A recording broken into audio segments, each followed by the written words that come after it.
अस्सलाम वालेकुम। उम्मीद है कि आप सब ठीक होंगे। और जिस तरह आपने टाइटल पढ़ा कि आज जो है हम डिस्कस करने वाले हैं हाइब्रिडाइजेशन पे कि हाइब्रिडाइजेशन जो है वो किस तरह से मतलब इनटू बीइंग आई, कि क्या इश्यूज़ हुए जिसकी वजह से हाइब्रिडाइजेशन का कॉन्सेप्ट लाना पड़ा, और किस तरह से हाइब्रिडाइजेशन और उसमें कौन से रूल्स जो हैं जैसे कि हुंस रूल, N+L, इनमें से कौन से रूल्स यहाँ पे फेल होते हैं और कौन से जो हैं वो कौन से जो है नए रूल्स बनते हैं, उन सब चीज़ों के बारे में आज हम इस वीडियो में डिस्कस करेंगे।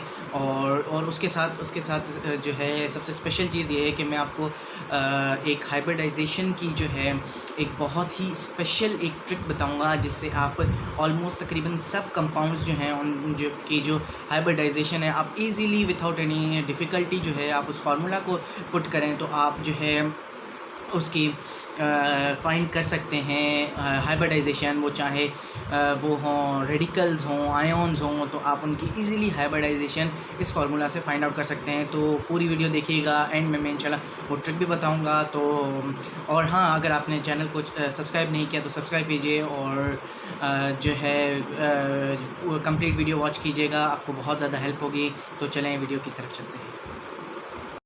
हाइब्रिडाइजेशन, अब मैं स्टार्ट करूँगा कि हाइब्रिडाइजेशन में मतलब वैसे शुरू में क्या इश्यूज़ आए थे जिनकी वजह से जो है हाइब्रिडाइजेशन का कॉन्सेप्ट जो है वो आना पड़ा। तो हुआ ये था कि जब एक गैस जो कि जिसका जो फार्मूला था CH4 नाम की जो गैस थी, जब वो दरियाफ्त हुई थी, मीथेन गैस जिसे हम कहते हैं, तो ये जब मिली थी साइंटिस्ट को, तो साइंटिस्ट एक चीज़ पे बड़े हैरान हुए थे कि यार ये कैसे कंपाउंड बन गया है। क्यों? इसकी वजह ये थी कि तब तक जो है जो कार्बन के बारे में समझा जाता था कि कार्बन जो है हमें पता है कि 6 जो है उसमें इलेक्ट्रॉन्स होते हैं, ठीक है। तो कार्बन जो है तब तक ये माना जाता था, क्योंकि हुंस रूल जो है वो हमें कहता है कि हमने जो है उसमें जो फिलिंग करनी है वो इस तरह करनी है कि पहले हमने जो फिल करने हैं वो पैरेलल स्पिन से फिल करने हैं सारे, और उसके बाद जो है हमने अपोजिट स्पिन से फिल करने हैं। तो जब हमने देखा कि इसके हैं कार्बन के 6 जो है इलेक्ट्रॉन्स हैं, तो जो है के शेल और एल शेल, के शेल में 2 हैं और एल शेल में 4 इलेक्ट्रॉन्स मौजूद हैं, ठीक है। अगर हम इसकी डिटेल इलेक्ट्रॉनिक कन्फिग्रेशन निकालें तो वो आती है 1s 1s6 2s6।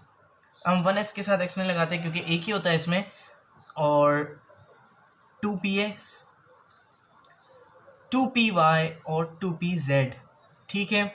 इसमें 6 इलेक्ट्रॉन्स हैं तो 2 जो है वो इसमें फिल हो गए, ठीक है। अब आते हैं 2 पे, तो 2 का जो है वो पहला s ऑर्बिटल है तो वो फिल होगा, s ऑर्बिटल फिल हो गया। उसके बाद जो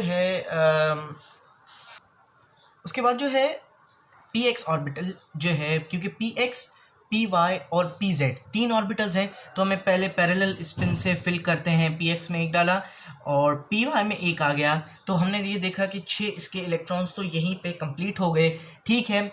तो तब जो वैलेंसी का जो प्रॉपर अभी कॉन्सेप्ट यही है वैलेंसी का, कि वैलेंसी जो है वो वैलेंसी हम फाइंड कैसे करते हैं। हम वैलेंसी इस तरह फाइंड करते हैं कि जो भी हाफ फिल्ड ऑर्बिटल्स होते हैं एक एटम में, वही उसी को हम उसकी वैलेंसी कंसिडर करते हैं। तो यहाँ पे जो एक बात देखने की है वो ये है कि जो कार्बन है उसमें जो हाफ फिल्ड ऑर्बिटल्स हैं वो तो हैं 2, तो इसके मुताबिक जो हमारी वैलेंसी आती है वो वैलेंसी आती है 2। लेकिन यहीं पे साइंटिस्ट हैरान थे कि इसकी वैलेंसी 2 है लेकिन ये अटैच अपने साथ 4 हाइड्रोजन कर रहा है, ये किस तरह पॉसिबल है।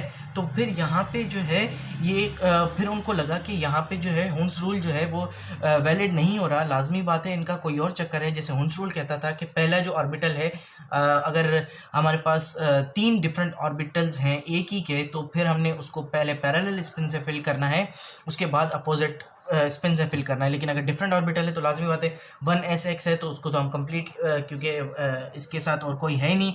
लेकिन 2 में जो है s अलग है और p अलग है हमारे पास, तो एस एक्स पहले फिल हुआ और फिर हम जब पी पे आए तो हमने पैरेलल स्पिन से फिल किए। लेकिन यही फिर बात आ रही थी कि यहाँ पे जो है हो क्या रहा है असल में कि मतलब दो वैलेंसी आ रही है लेकिन कार्बन 4 एटम्स अटैच कर रहा है। तो यहाँ पे फिर जो लिनस पॉलिंग साइंटिस्ट आए, लिनस पॉलिंग, उन्होंने अपना एक कॉन्सेप्ट दिया। उन्होंने कहा कि ये असल में हो क्या रहा है कि जो कार्बन की ये जो हमने स्टेट निकाली है ये है कार्बन की ग्राउंड स्टेट। ग्राउंड स्टेट कहें हम उसको जो है अनरिएक्टिव स्टेट कहें तो ये है ग्राउंड स्टेट इसकी, या हम इसको अनरिएक्टिव स्टेट भी कह सकते हैं। लेकिन लिनस पॉलिंग कहते हैं कि जब हम इन जो कार्बन का एटम है उसके ऑर्बिटल्स को हम जब एनर्जी प्रोवाइड करेंगे, एनर्जी हम हीट के थ्रू प्रोवाइड करें, इलेक्ट्रिकली प्रोवाइड करें, मैकेनिकली, जिस तरह भी हम प्रोवाइड करना एनर्जी हमने प्रोवाइड की, तो होता क्या है कि कार्बन के इलेक्ट्रॉन्स जो हैं वो प्रमोट हो जाते हैं। और प्रमोट हो जाते हैं, अब किस तरह प्रमोट होते हैं कि इस वाले जिसमें जो दो हैं इसको एनर्जी जब मिली तो ये इलेक्ट्रॉन प्रमोट होकर और इधर चला जाता है। ये दिया था लिनस पॉलिंग ने कॉन्सेप्ट के यहाँ से जो है मूव करके और इधर आ जाता है जब इसको एनर्जी मिलती है। और इस तरह जो कन्फिग्रेशन बनेगी वो ये बनेगी कि 2sx में 1 होगा और 2px में 1, 2py में 1 और 2pz में 1 होगा। जिससे अगर हम देखें तो अनफिल्ड जो ऑर्बिटल्स हैं वो 4 हो गए हैं और अब जो है कार्बन 4 एटम्स को अटैच कर सकता है। ये हुंस रूल के मतलब कि हुंस रूल के अगेंस्ट था। हुंस रूल तो कहता था कि पहले जो अगर अलग ऑर्बिटल है तो उसे फिल करो, लेकिन अगर एक ही में एक्स वाई जेड हैं तो उसे जो है उसको जो है पैरेलल स्पिन से फिल करें और उसके बाद, तो ये जो है उस चीज़ को उसके अगेंस्ट जा रहा है।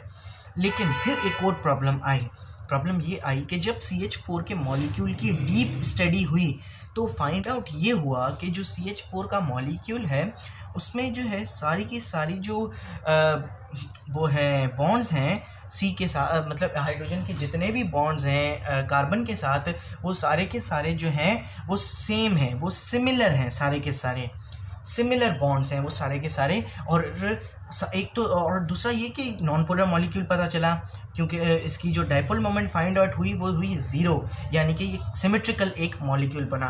यहाँ पे ये साइंटिस्ट फिर से काफ़ी ज़्यादा कंफ्यूज हो गए। अब क्यों कंफ्यूज हो गए?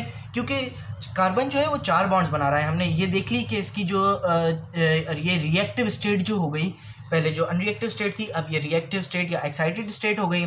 तो ये देखा गया कि जो कार्बन ने बॉन्ड्स बनाए हैं 2sx, तो हाइड्रोजन का तो हमें पता है कि हाइड्रोजन में जो एक ही ऑर्बिटल है वो है s का, ठीक है। तो जब उसने 2s के साथ बॉन्ड बनाया 2s के साथ, तो वो बॉन्ड कुछ इस तरह का बना क्योंकि दोनों s हैं, ठीक है। जब उसने 2px के साथ बनाया तो उसका जो बॉन्ड बना वो कुछ इस तरह से बना, और 2py का जो बॉन्ड बना वो भी कुछ इसी तरह से बना, और 2pz का भी कुछ इसी तरह से बना बॉन्ड, ठीक है।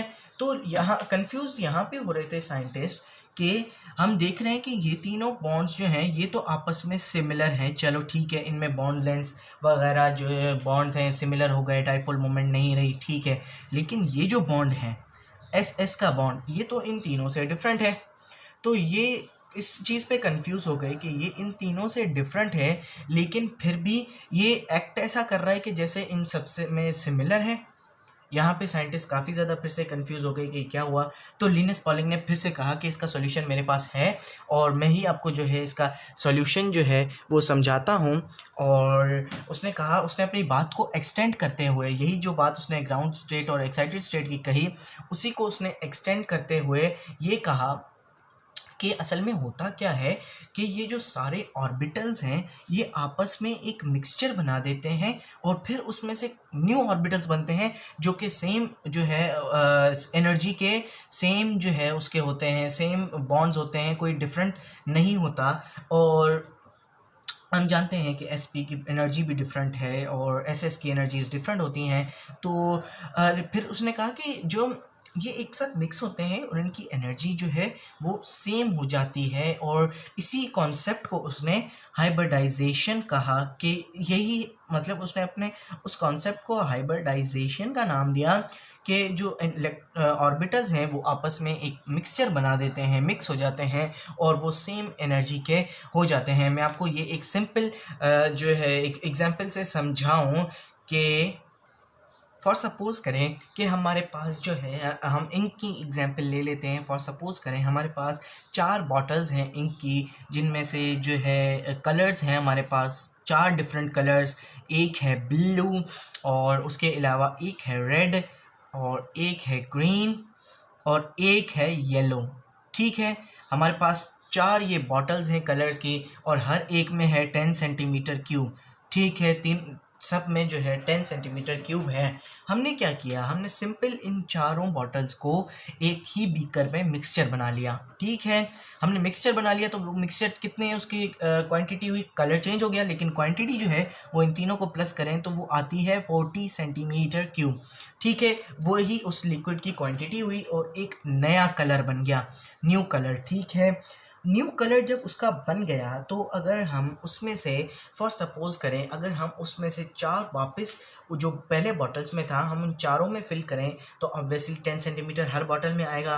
और उसको फिल करें तो हम ये देखेंगे कि वो चारों जो है पहले अलग अलग डिफरेंट उनकी केमिकल्स भी उसमें डिफरेंट थे, डिफरेंट कलर्स थे और डिफरेंट डाइज थे उसमें और उसकी फ़िज़िकल अपीयरेंस भी डिफरेंट थी। लेकिन उसके बाद जब चेक किया गया, जब अगर हम उसके बाद फॉर सपोज़ करें कि हम उसको चेक करते हैं तो उसकी फ़िज़िकल अपीयरेंस भी सेम है उन चारों की, उन चारों में से जो है उनकी केमिकल अपीयरेंस भी सेम है, मतलब कि कोई डिफरेंस उन चारों में नहीं बचा जो कि पहले मौजूद था। तो सिंपल उसने कहा कि हाइब्रिडाइजेशन में भी बस यही होता है।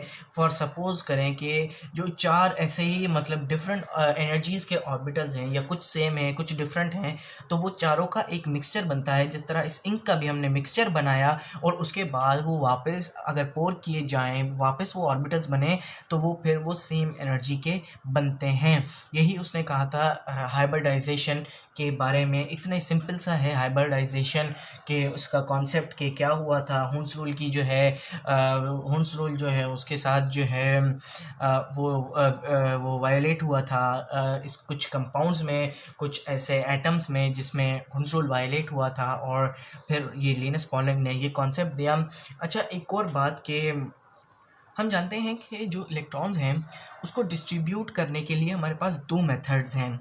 एक है Pauli's exclusion principle, PEP, Pauli's exclusion principle, और दूसरा है हुन्स रूल। ठीक है, मैं थोड़ी सी एक छोटी सी पॉइंट है जो कि मैं क्लियर कर रहा हूँ।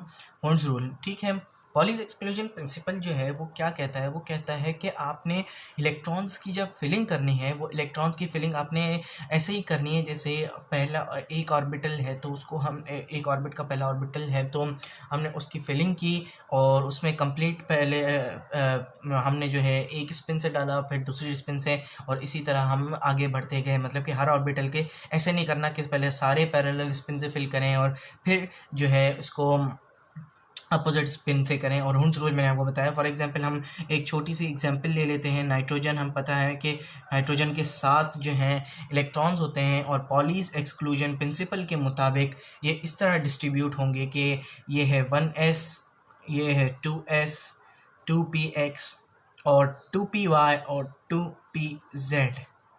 तो जो पॉलीज एक्सक्लूजन प्रिंसिपल है वो ये कहता है कि सिंपली इसको पहले मतलब कि कम्प्लीटली फिल करते जाओ और जब तक ये फिल हों। जैसे कि अब 2px 2py इसमें हुन्स रूल कहता है कि पैरेलल से करें ना, तो इसमें ये कहता है कि बस इसको फिल करें और इस तरह से, वरना हुन्स रूल के मुताबिक ये 3 में आना चाहिए। हुन्स रूल में बस ये होगा कि इसमें 2px 2py और 2pz में एक एक फिल होगा।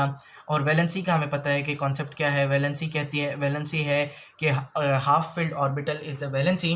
तो इस पॉलीज एक्सक्लूजन प्रिंसिपल के हिसाब से जो नाइट्रोजन जो है उसकी जो वैलेंसी आनी चाहिए वो आनी चाहिए, वैलेंसी वो आनी चाहिए क्योंकि इसका एक हाफ फिल्ड ऑर्बिटल है तो वैलेंसी इसकी आनी चाहिए 1। लेकिन हुन्स रूल कहता है कि इसकी वैलेंसी आनी चाहिए 3 क्योंकि 3 हाफ फिल्ड ऑर्बिटल्स हैं। और अगर हम हाँ वैलेंसी जो है आप एक और वे से भी कंफर्म कर सकते हैं कि जितने मॉलिक्यूल्स बाइंड करने की एक एटम की कैपेसिटी है उसको भी हम वैलेंसी कह सकते हैं। जैसे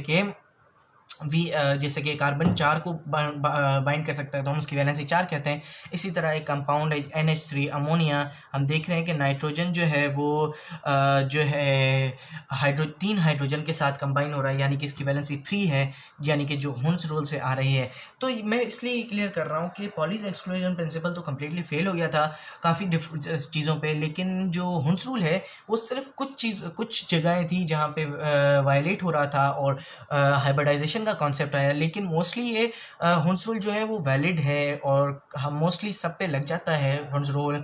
और लाजमी बात है जो पूरी मॉलिक्यूलर ऑर्बिटल थ्योरी है वो सारी की सारी जो है हुंस रूल पे बेस्ड है। तो हुंस रूल जो है वो करेक्ट है, ऐसा नहीं है कि वो कम्प्लीटली नॉट वैलिड है, करेक्ट है, लेकिन कुछ पॉइंट्स पे वो वायलेट हो जाता है और जिसकी वजह से क्या है हाइब्रिडाइजेशन का कॉन्सेप्ट आया। तो हाइब्रिडाइजेशन क्या है? It's the mixing of different orbitals of different energy forming new orbitals of different energy, यानी कि हमने डिफरेंट ऑर्बिटल्स जो कि डिफरेंट एनर्जीज के थे उनको मिक्स किया और नए ऑर्बिटल्स बने जो कि एक जो पहले वाले थे उनसे एक डिफरेंट एनर्जी लेकिन आपस में जो है वो सिमिलर थे, जिनको हम हाइब्रिड ऑर्बिटल्स कहते हैं। That is hybridization. Simply formation of hybrid orbitals is hybridisation.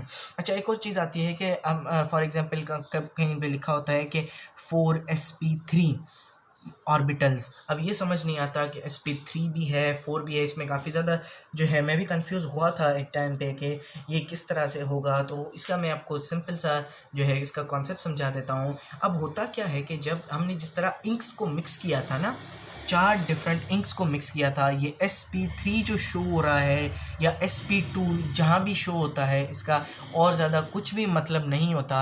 यही मतलब होता है, बताते हैं कि स्टार्टिंग में कितने ऑर्बिटल कौन से ऑर्बिटल मिक्स हुए थे।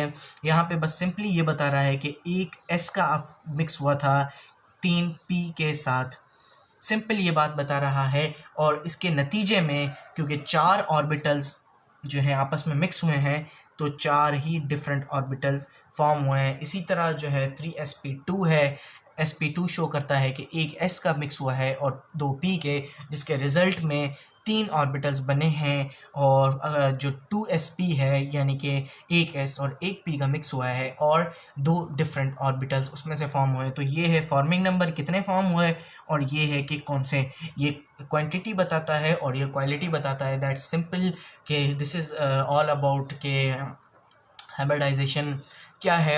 अच्छा हाँ, मैंने जो स्पेशली हाइब्रिडाइजेशन की एक ट्रिक की बात की थी, हाइब्रिडाइजेशन की काफ़ी अच्छी ट्रिक है और काफ़ी ज़्यादा मोस्टली जो 90% कंपाउंड्स हैं उन पे लग जाती है। तो हाइब्रिडाइजेशन की ट्रिक ये है कि इसका एक सिंपल सा फार्मूला है। फार्मूला ये है कि हाफ, ठीक है, हाफ से जो है हमने सबसे पहले लिखना है कि प्लस करना, हमने हाफ और ब्रैकेट में जो है हमने वैलेंसी ऑफ द एलिमेंट लगानी है कि वैलेंसी क्या है, उस जो मेन हमारा जो एलिमेंट है उसकी वैलेंसी क्या है। फॉर एग्जांपल कार्बन है तो उसकी जगह मतलब कि वैलेंसी उसकी 4 है तो वो पुट करेंगे और उसके साथ हम प्लस करेंगे कि कितने मोनोवैलेंट एटम्स उसके साथ जॉइंट हैं। मोनोवैलेंट यानी कि आप जानते हैं उसकी वैलेंसी 1 है, जैसे कि CH4 है तो उस केस में कार्बन की वैलेंसी 4 और उसके मोनोवैलेंट जो हैं वो 4 होंगे। क्योंकि हाइड्रोजन है मोनोवैलेंट्स हैं और वो कितने अटैच्ड हैं, हमें नंबर बताना है कि नंबर ऑफ मोनोवैलेंट्स अटैच्ड, तो वो 4 हैं।